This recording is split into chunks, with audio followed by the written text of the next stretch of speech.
ikiganiro The Coach RB and Mike Show aho tuganira kuri business mu ngingo zitandukanye.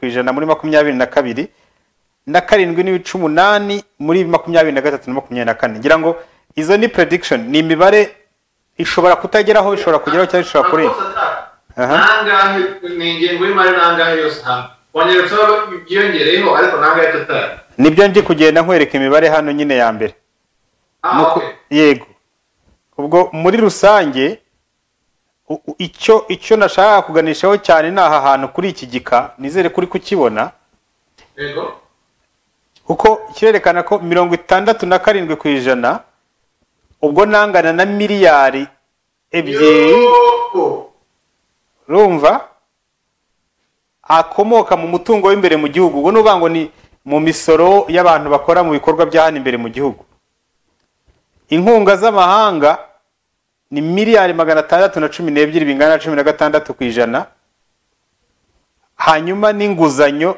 zikagera kuri 17. No kuvuga ngo tumaze kurenga 50% yo kwihaza.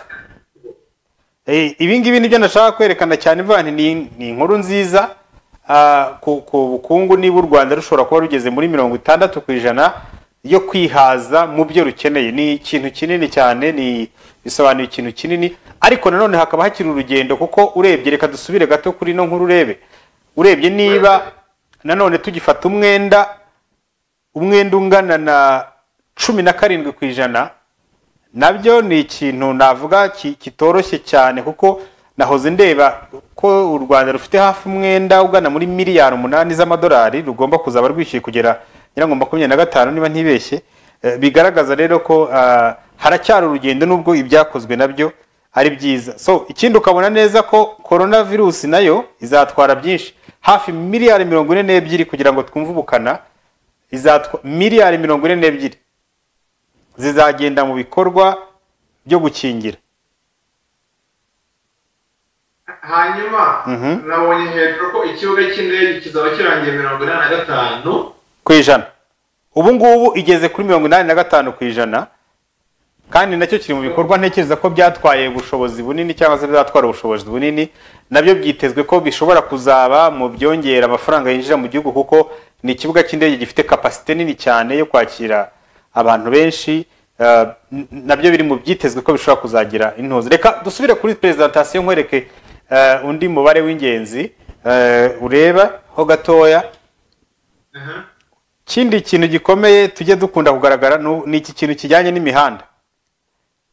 Aha ngaha leta iteganya kuzaba yubatse imihanda ireshya na kilometero 1745 muri 24. Amatara yo ku mihanda nayo aziyongera ave ku 1445 yarariho muri 2020 agere ku 1810 muri 2024. Imihanda rero umuhanda w'ingenzi urimo cyane uzabuhuza he na he.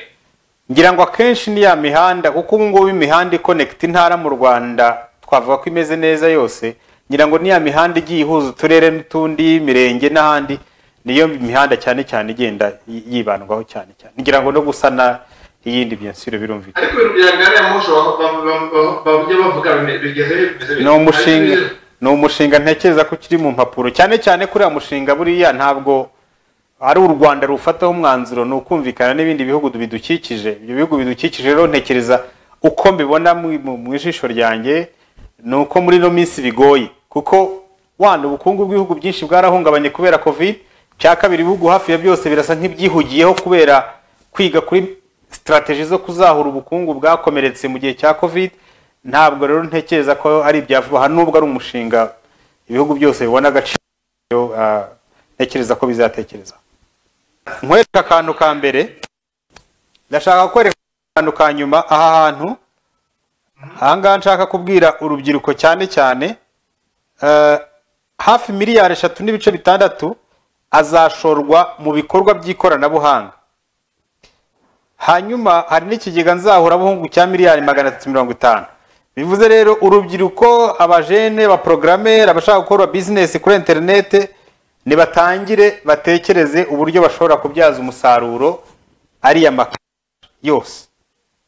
Ikindi nshobora kuvugaho nkurikije ibyo tujya tuganira nawe mukanya twaganiragaho navuga ngo niba igihugu nacyo gishobora gupanga kigafata umwanya kigapangira buri kantu kose ni byiza, ni urugero rwiza ko no mu ngo zacu no muri business zacu no mu buzima busanzwe bwacu natwe dukwiye kwiga gupanga, gukora bije nka kuriya monthly budget imeze gute, bije y'umwaka imeze gute, ese waza akayikwaka mu rugo wayimwereka, nubwo wawe uyifite mu mpapuro ariko yenda itayigezweho ese ushobora kuyimwereka, kugira ngo ibyo bintu wagiye ubivugaho inshuro nyinshi. harimo ibintu bibiri, kimwe ni budget barimo kukwereka, ariko iyo budget mbere yo kuzaba bafite imigambi, goals, dreams, goals, sibyo, intego. hari intego nicyo cyatangiye, noneho budget igakorwa kugira ngo usoze za ntego.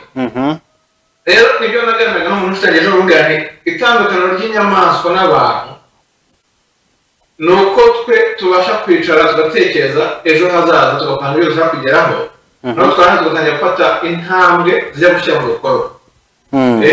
ariko iyo nta migambi dufite, iyo nta ntego dufite, nta mu by'ukuri biba bihari hagati yacu n'inyamaswa. Niyo mpamvu ndajya mu kazi ntahe, ndajya muri business ntahe, impamvu no gukora amafaranga cyangwa gutarambaye cyangwa ibyo no gukora ni impamvu, kuko inyamaswa bitoza zirahaguruka zikagenda zikajya guhaha zikajya kuryama, ariko nta diferanse yindi.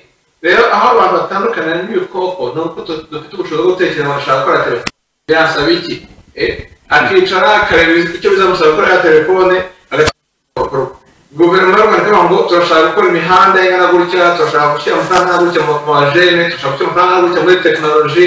Urumva zose ni ingamba n'intego bafite, noneho bizadutwara angahe, bakaba bizadutwara amafaranga runaka na gutya. Tuzakora 37% izava imisoro, izava mu nguzanyo, 14% izava muri hari intego, noneho bagakora mbere yo gushyira mu bikorwa.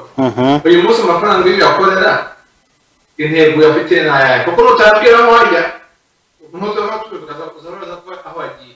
ikindi kintu tuzatugarukaho cyane Mike, niba udafite plan yawe, ndavuga ngo muri plan yawe, ako kantu gasubiremo, plan yawe urimo gukora plan y'abandi, urakora plan ya banki, urakora plan ya Mike, urakora plan y'uwo ukorera n'iki byose, ntabwo wakora plan yawe. ntabwo ushobora kuba udasongoza imigambi n'ibibaho mu buzima. nibyo rwose. ariko ikibazo imigambi no gusohoza 99% n'iy'abandi cyangwa 80% n'iy'abandi cyangwa 90% n'iy'abandi ni kangahe? kuko nk'ubu ngubu y'u Rwanda turaguza 14%, sibyo? abo bagurije u Rwanda 14% bafite imigambi, abo bahaye u Rwanda 14% bafite imigambi. noneho ngo guverinoma y'u Rwanda uyu munsi irimo irasohoza imigambi yayo 34% ijana, ariko n'urugendo ku ijana ry'u Rwanda harimo n'abandi barimo guprofitiramo bo hanze.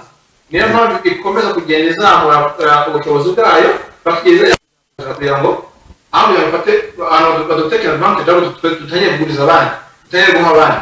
rero no kuri côté personnel ni gute bimeze, 99% y'ibyo dukora ku munsi biragira akamaro abandi cyangwa twere, 50%. Ekuti rero twazanye kuzambara 1%, 2% twongera. Niyo numvaga abana ntabwo batoka. Ngo icyo ni ikintu cy'ingenzi cyane. ubwo n'abantu badukurikiye, ntekereza ko ni umwaka, imyaka 2 itambutse yabaye imyaka mibi ku bantu ndetse no ku bukungu bw'igihugu, niko navuga muri rusange. ariko twizera ko n'ibi bintu by'inkingo mwabonye bizabigenewe hafi miliyari zigera muri 50 hafi. ntekereza ko ku nkingo, ibikorwa byo gukingira n'amafaranga menshi, ntekereza ko nabyo bishobora birangiye yenda bishobora gutuma ubukungu bwongera kuzamuka cyane.